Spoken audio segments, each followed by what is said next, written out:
আজকে নিয়ে এলাম জলপাইয়ের আচার রেসিপি অনেক দিন পর।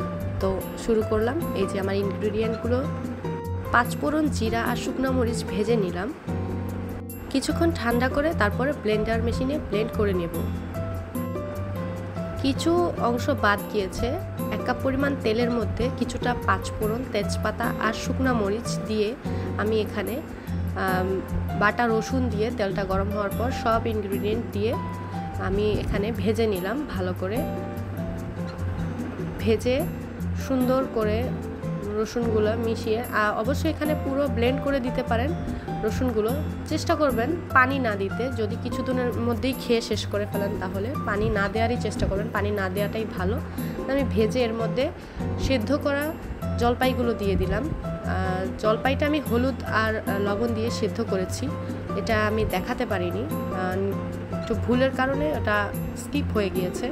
তো এখানে আমি সব কিছু দিয়ে একটু কিছুক্ষণ নেড়ে নিব, 2-3 মিনিটের মতন ভেজে নিব। খুব অল্প আছে, সুন্দর করে মিডিয়াম আছে সুন্দর করে শুরু করবেন। তারপরে এখানে ভাজা শেষে আমি 2-3 মিনিট পর চিনি দিয়ে দিলাম পরিমাণ মতো। এটা যে যার পরিমাণ মতো দিবেন। আমি টক ঝাল বানাচ্ছি তাই চিনির পরিমাণ একটু কম দিয়েছি।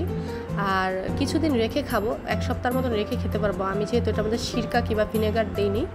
তো আমি এটাতে চিনির পরিমাণ কম দিয়েছি এবং তেলের পরিমাণ বেশি দিয়েছি। তেলের মধ্যে ভিজিয়ে রাখতে হবে, তো তেলটা গরম গরম দিতে পারলেই ভালো, তাই একসাথেই দিয়ে দিয়েছি।